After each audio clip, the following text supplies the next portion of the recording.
Bismillahirrahmanirrahim. Assalamualaikum warahmatullahi wabarakatuh. Berjumpa kembali teman-teman di channel kita ya Mas Tio KDR. Oke teman-teman, kesempatan kali ini ya kita akan berbagi informasi kembali ya masih di seputar penerimaan untuk calon murid baru teman-teman ya. Ini khususnya di jenjang SMA ataupun SMK negeri se-Provinsi Jawa Timur tahun 2025 ini. Nah, dalam kesempatan kali ini teman-teman kita akan berbagi informasi ya yang mana mungkin masih banyak ya orang tua ataupun calon murid itu yang bingung terkait dengan langkah apa saja atau alurnya bagaimana sih untuk mengikuti proses penerimaan murid baru di tahun 2025 ini. Nah, dalam kesempatan kali ini kita akan membahas terkait dengan 10 langkah ya atau alur. Jadi apa saja sih yang harus dilakukan oleh calon murid baru ya. Nah, ini nanti dimulai dari verifikasi nilai rapor, terus nanti pengambilan PIN dan sebagainya ya sampai nanti finalnya di daftar ulang. Nah, tentunya dari 10 langkah ini di poin 2-nya nanti semuanya wajib harus memiliki ini ya sehingga nanti bisa mengikuti di proses atau langkah berikutnya. Nah, 10 langkah atau alur ini ada yang wajib harus kalian lakukan dan ada yang tidak harus kalian lakukan. Nanti kita akan terangkan dalam video ini.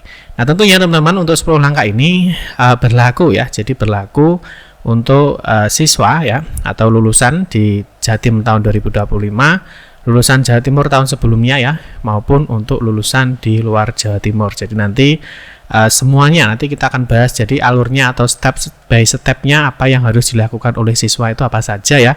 Mulai nanti dari verifikasi rapor ya sampai pendaftaran sampai dia daftar ulang atau bahkan nanti kita bahas sampai di MOS ya atau di MPLS. Ya, untuk itu teman-teman nanti mungkin yang masih bingung bisa menyimak video ini sehingga tahu oh ini siswa yang harus dilakukan step by step-nya dalam mengikuti proses SBMP Jatim tahun 2025 ini.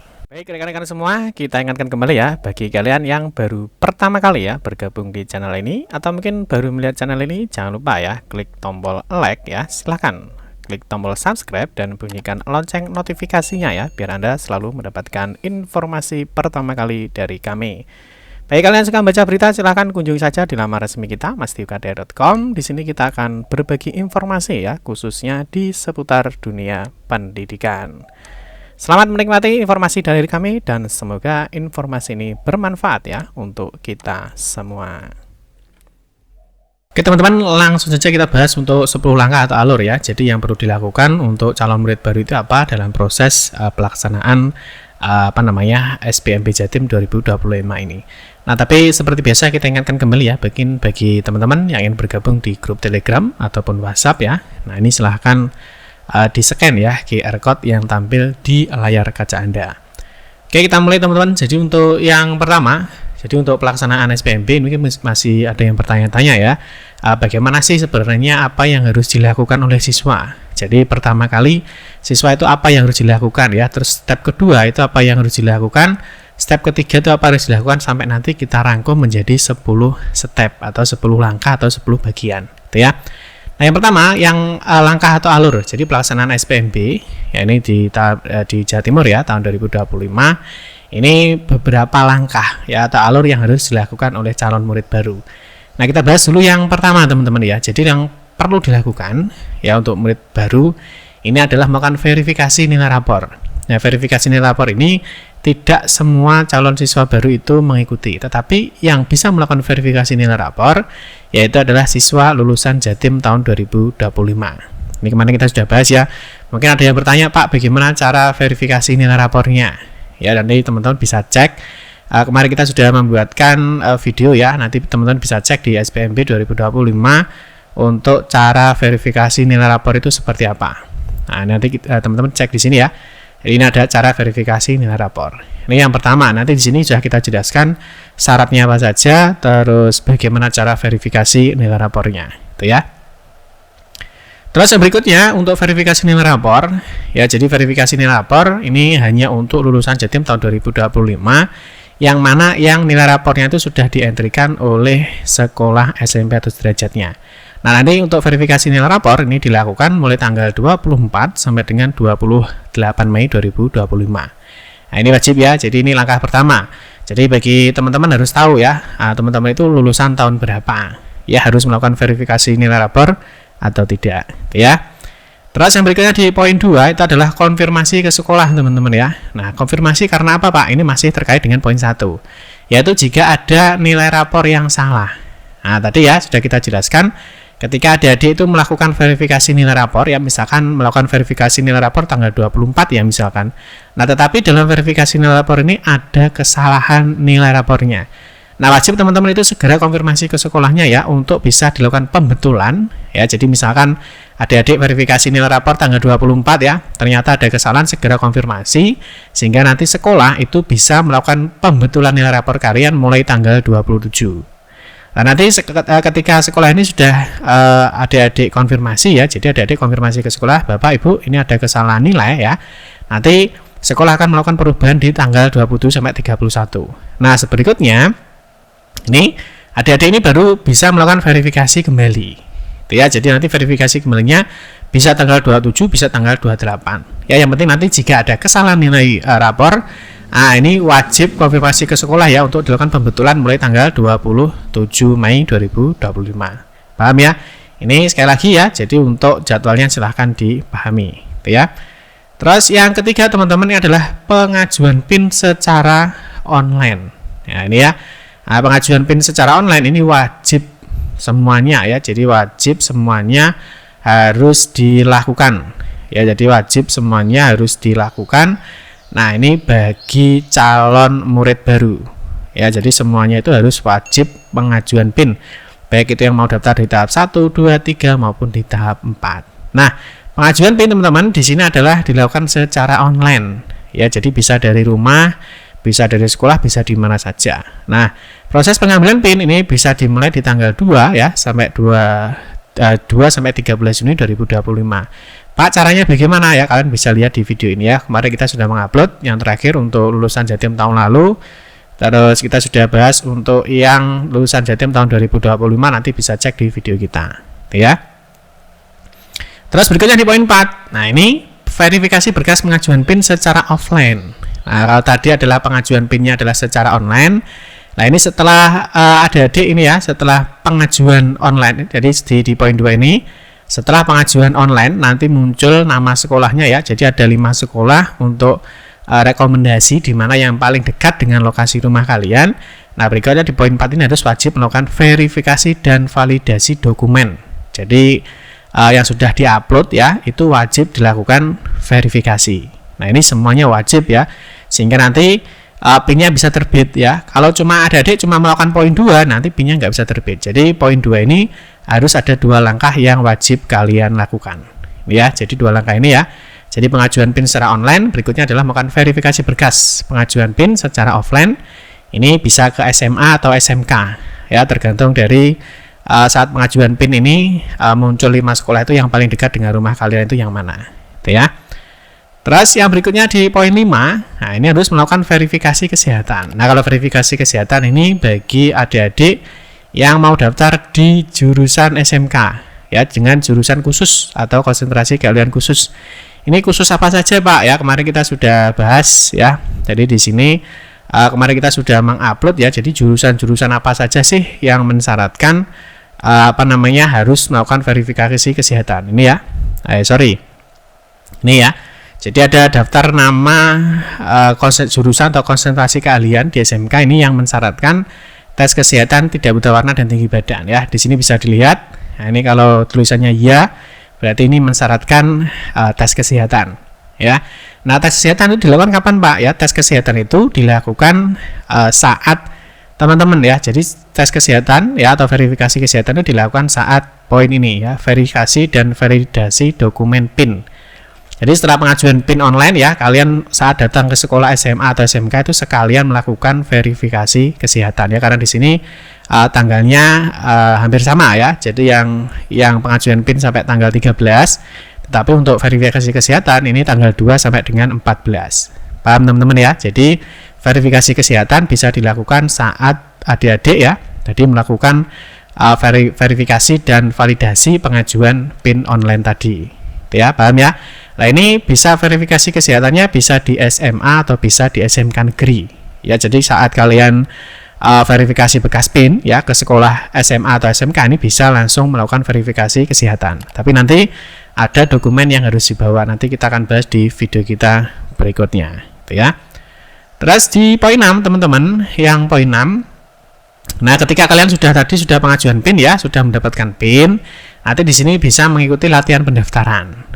Ya, di sini ada ada latihan pendaftaran. Latihan pendaftaran ini dimulai 9 sampai 11 Juni. Nah, ini jadinya kalau kalian belum punya PIN ya, jadi belum punya PIN ini, nah maka kalian tidak bisa mengikuti latihan pendaftaran. Itu ya. Nah, latihan pendaftaran itu untuk apa, Pak? Nah, biasanya latihan pendaftaran itu digunakan untuk jalur domisili dan juga jalur nilai prestasi akademik. Ya, jadi tahap 2 sampai dengan tahap 4. Nah, yang difokuskan itu sebenarnya apa, Pak? Yang difokuskan itu adalah sebenarnya cara memilih sekolahnya atau memilih jurusan, yaitu baik di dalam zona, di luar zona, atau di zona perbatasan. Atau sekarang kan bahasanya kan menjadi rayon, teman-teman ya. Jadi nanti yang ada latihan pendaftarannya ya, nanti kita kasih contoh untuk latihan pendaftarannya. Nah, ini latihan pendaftaran ini sebenarnya kan untuk memilih sekolah. Jadi kalau nanti ketika memilih sekolah ya, kan di tahap 2 sampai tahap 4 kita bisa memilih 3 sekolah atau 3 jurusan. Itu bagaimana? Terus nanti yang di dalam zona, yang di luar zona, atau yang berada di zona perbatasan. Nah, jadi untuk latihan pendaftaran ini sangat saya sarankan ya. Jadi sangat saya sarankan segera mengambil PIN. Nanti ketika sudah dapat PIN ya, segera untuk bisa mengikuti latihan pendaftaran. Itu ya, bisa dipahami teman-teman ya. Jadi ini adalah proses-proses yang harus kalian ikuti. Itu ya. Pak, kalau misalkan nggak ikut latihan pendaftaran bagaimana, Pak? Tidak apa-apa. Ya, poin 3 ini tidak wajib ya. Jadi latihan pendaftaran tidak wajib, tetapi saya sarankan adik-adik untuk mengikuti latihan pendaftaran. Itu ya. Terus berikutnya di poin 7 ini adalah melakukan pendaftaran. Nah, kalau ini sudah real. Ya, ini sudah real. Jadi harus wajib melakukan pendaftaran. Jadi kalau tadi ada latihan, kalau sekarang adalah melakukan pendaftaran. Nah, pendaftaran apa, Pak? Ya, terserah ya. Jadi kalian mau ikut di tahap 1 ya, mau ikut di tahap 2, atau mau ikut di tahap 3, atau mau ikut di tahap 4. Nah, yang penting apa, Pak? Yang penting kalian sudah punya PIN. Jadi kalau kalian sudah punya PIN, kalau mau daftar SMK ya harus melakukan verifikasi kesehatan. Nah, kalau sudah ini aman ya, teman-teman tinggal pilih. Adik-adik mau daftar tahap 1 misalkan jalur afirmasi atau mutasi atau prestasi hasil lomba, atau jalur nilai untuk SMA, atau jalur domisili ya, atau jalur prestasi akademik untuk SMK. Yang penting kalian sudah punya PIN dan sudah melakukan verifikasi kesehatan. Tinggal dipilih aja kalian mau daftar di tahap berapa. Itu ya, bisa dipahami ya. Jadi kalian wajib mengikuti pendaftaran. Ini adalah step ke-7. Nah, berikutnya yang nomor 8, ini setelah kalian melakukan pendaftaran, ini adalah melihat pengumuman. Ini juga wajib ya. Jadi apakah kalian itu diterima apa tidak? Nah, jadi setelah daftar itu jangan langsung ditinggal. Kalian lihat pengumumannya. Misalkan contoh, Pak, saya daftar di tahap 1 misalkan jalur afirmasi. Kalian lihat apakah kalian ini diterima atau tidak. Ya. Nah, nanti di sini ada informasi ya. Jika diterima, maka kalian misalkan ya, saya kasih contoh, misalkan kalian daftar di tahap 1 misalkan ya, di jalur afirmasi ya. Ketika kalian diterima ya, setelah itu kalian wajib melakukan daftar ulang sesuai dengan jadwal. Ya. Nah, di sini berarti kalian sudah tidak usah mikir tahap 2, tahap 3, tahap 4. Jadi kalau sudah diterima misalkan di jalur afirmasi, maka sudah selesai. Ya, tugas kalian selesai, tinggal hanya satu langkah lagi, yaitu adalah daftar ulang. Setelah daftar ulang nanti ada MPLS atau MOS. Ya, jadi kalian setelah daftar itu wajib memantau apakah kalian diterima atau tidak. Pak, bagaimana jika tidak diterima? Jika tidak diterima, kalian bisa daftar lagi sesuai dengan jadwal. Contoh misalkan kalian tadi daftar di jalur afirmasi misalkan ternyata tidak diterima ya, kalian bisa daftar lagi di tahap 2. Misalkan mau ikut di jalur nilai prestasi akademik khusus jenjang SMA, atau kalian mau ikut di jalur domisili ya, atau kalian mau daftar lagi di jalur prestasi akademik jenjang SMK. Ya, jadi kalian harus melihat setelah daftar kalian itu melihat diterima atau tidak. Itu ya, kalau misalkan ini tadi sudah kita kasih contohnya. Oke, bisa dipahami teman-teman ya. Terus yang berikutnya di poin 9 adalah melakukan daftar ulang. Ya, melakukan daftar ulang ini wajib. Ya, jadi kalau kalian jika diterima tetapi tidak daftar ulang sesuai dengan jadwal, maka kalian dianggap mengundurkan diri dan tidak bisa mengikuti pendaftaran di jalur berikutnya. Saya kasih contoh ya. Misalkan, Pak, saya daftar di tahap 1 ya, misalkan saya daftar di jalur afirmasi misalkan. Nah, ternyata di sini kalian diterima. Ya, setelah diterima ternyata kalian tidak melakukan daftar ulang. Ya, maka kalian nanti misalkan mau daftar lagi di tahap 2 atau tahap 3 atau tahap 4, maka ini sudah tidak bisa. Jadi kalau intinya kalau kalian sudah diterima, misalkan ikut tahap 1 sudah diterima, maka kalian nggak bisa ikut tahap 2, 3 ataupun 4. Nah, atau mungkin sebaliknya, Pak, saya langsung ikut daftar di tahap 2 misalkan ya. Daftar di tahap 2. Setelah tahap 2 ini diterima ya, dan kalian tidak daftar ulang, maka kalian nggak bisa ikut tahap 3 maupun tahap 4. Jadi intinya kalau sudah diterima tidak bisa ikut di tahap berikutnya. Jadi kalian yang sudah diterima, ya alhamdulillah ya, segera untuk melakukan daftar ulang. Ya, dan yang poin terakhir teman-teman, ini adalah mengikuti MPLS atau MOS. Ini ya, jadi ini sudah terakhir. Nah, ini termasuk dalam tahapan SPMB ya. Jadi mulai tadi ya, verifikasi nilai rapor, terus melakukan verifikasi kesehatan ya, terus melakukan latihan pendaftaran ya, terus sampai mengikuti pendaftaran, daftar ulang ya, jika diterima, dan terakhir adalah mengikuti MOS atau MPLS. Nah, ini saya kasih contoh, misalkan tahap 1 sudah diterima ya, berarti sudah ya, ini sudah di-HP-kan saja. Kalian tinggal nunggu saja ini ya. Jadi tahap 1 diterima, jalur afirmasi, ya silahkan daftar ulang ya. Setelah daftar ulang nanti tinggal mengikuti informasi mengenai MOS atau MPLS. Ya, jadi sebenarnya sangat sederhana ya. Kalau misalkan nanti kalian diterima di tahap 1 ya, atau mungkin kalian diterima di tahap 2 misalkan ya. Jadi diterima tahap 2 ya, kalian tinggal daftar ulang terus menunggu kegiatan MOS atau MPLS. Nah, nanti untuk tahap 3 dan 4 di-HP-kan saja.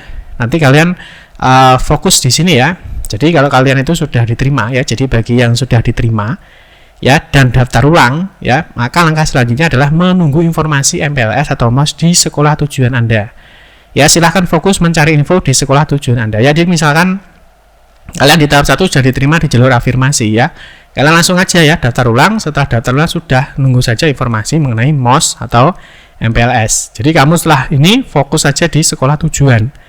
Ya, biasanya nanti sana akan disampaikan kapan sih MOS-nya itu kapan, terus mungkin ada pramosnya itu kapan, terus mungkin ada informasi-informasi apa ya. Jika sudah diterima, sudah daftar ulang, sudah tunggu saja untuk kegiatan MPLS dan MOS. Jadi sudah aman untuk tahap-tahap 3, tahap 2, 3, 4 dan seterusnya itu sudah di-HP-kan saja.